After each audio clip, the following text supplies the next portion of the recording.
Well, hey, everybody. Welcome to Made for Mondays. I'm here with, Camden. and I'm so glad you guys are here to start your Mondays off great. Camden, what's one way you would want to encourage somebody to have a good day today? To make people happy. How can people do that today? To give somebody stuff. To give somebody stuff. So let's give people what? A hug? A smile? Uh-huh. You gonna smile for everyone, Cam, and show them you lost your tooth? Those of you who are watching on YouTube, you can see that Camden has lost his upper right tooth, right, Cam? Awesome. Let's jump into Made for Monday. Today we're going to discuss how artificial intelligence can assist us in religious spaces. So we've talked about your workspace, we talked about your general life.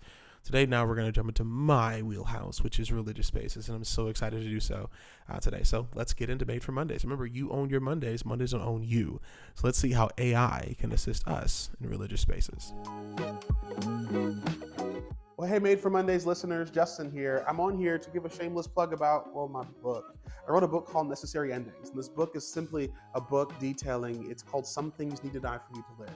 It details 4 different funerals that I believe you need to have to go on a journey of mental well-being and mental success. I pray that you take a moment to go ahead and grab it. You can grab it on my website at jrlester.com or on Amazon. It's a book that addresses mental health, faith, journeys, relationships, friendships, everything in between. Prayerfully, it'll help you be all that you need to be, everything God's called you to be. So go ahead, take a copy of Necessary Endings, Some Things Need to Die for You to Live, available on Amazon or on jrlester.com. Thank you. Made for Monday. So glad you guys are tuned in with us today. And today we're going to discuss what it means for artificial intelligence to assist in religious spaces. So to give you a little bit of background on me, I'm a pastor of a church. One of the things I pride myself on is to bring innovation from the world into the space of the church. I believe that God created all things, that everything is in God, everything flows from God, even the good, the bad, the ugly, and the indifferent. And that may be frustrating to think about and hear, but I believe it to be true. That being said, because of that, I believe that all forms of technology not only need to be welcomed into the church, but that the goal of the local church is to flip anything that has been used negatively, that's going to harm people or distance people from the cross, to flip it on its head to be used for the gospel.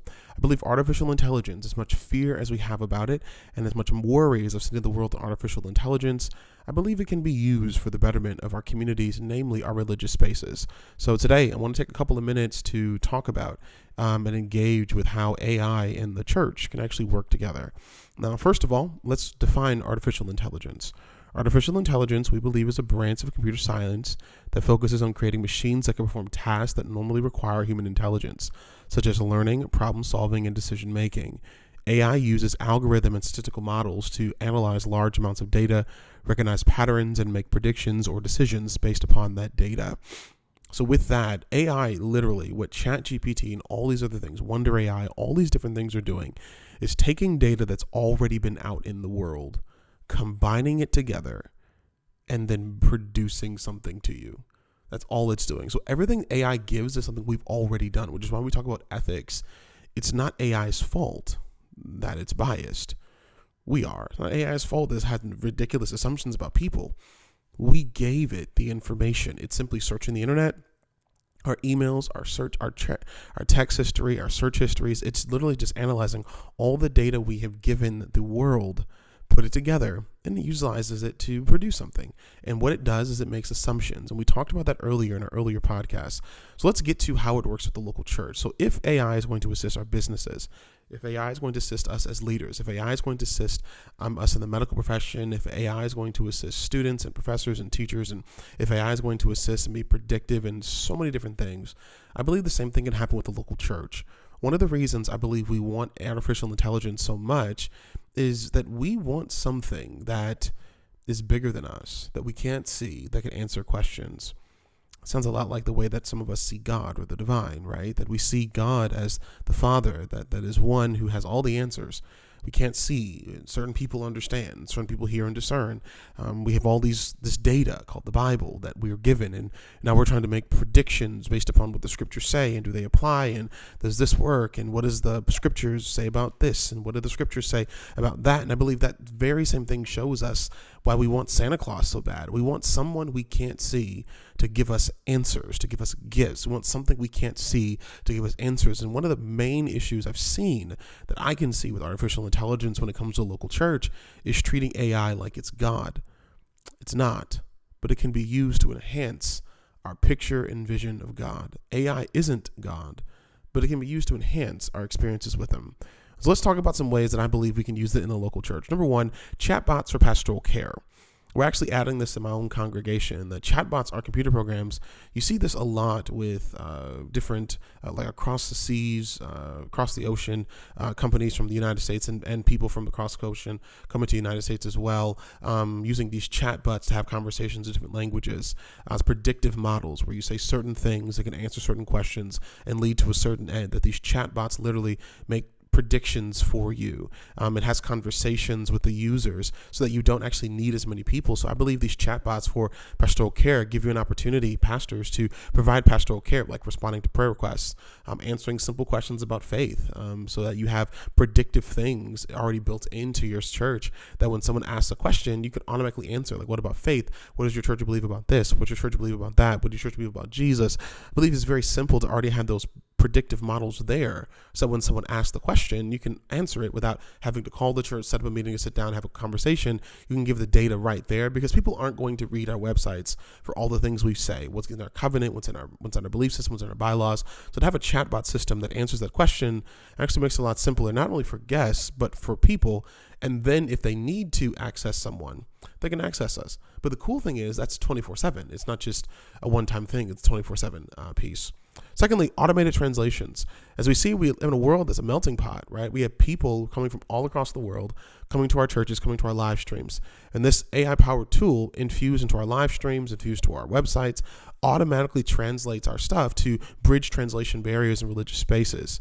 For example, an AI-powered translation device could be used to translate sermons, to translate Bible studies, translate devotionals into different languages, making them accessible to a wider range of people. By not having to hire someone to do the work, you just automatically do it on artificial intelligence.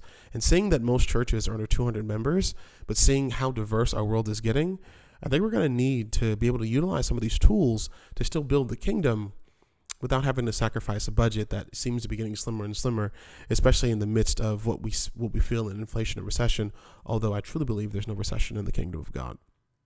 Number 3, smart classrooms. I believe AI-powered tools can enhance spiritual development and religious education. For example, a AI virtual assistant can answer students' questions in class. If a student is out, it can help with, as the teacher, is out, it can help with answering questions. It automatically can assist with giving personalized feedback to work for students as well. I believe smarter classrooms for Sunday school, for midweek studies, for small group studies, give you a chance to not have to worry about tabling a question until Sunday when you have the small group leader has a chance to meet with the pastor. But now you can actually answer the question immediately while you're in the small group.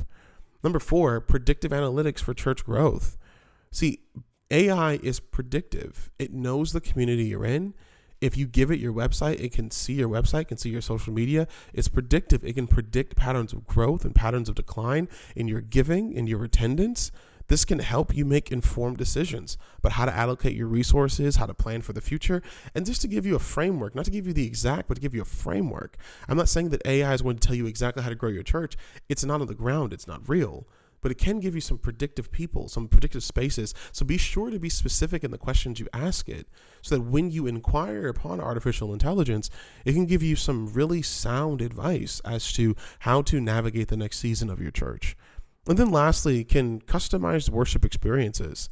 See, the cool thing about artificial intelligence powered music and lighting systems is people can take the same lyrics and add different music to it. And now you're able to curate a worship experience in the midst of this intergenerational movement we have in churches, where we have so many different generations a part of the local church. Now it can curate music for people even while they're live in worship.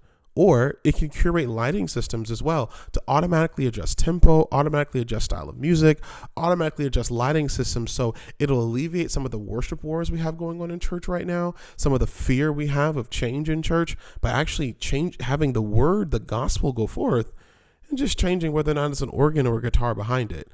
Doing that with artificial intelligence to give people some of their preferences prayerfully will give us a chance to continue to preach the gospel and not waste our time as church leaders fighting over the frivolous, because we can function in that which is eternal.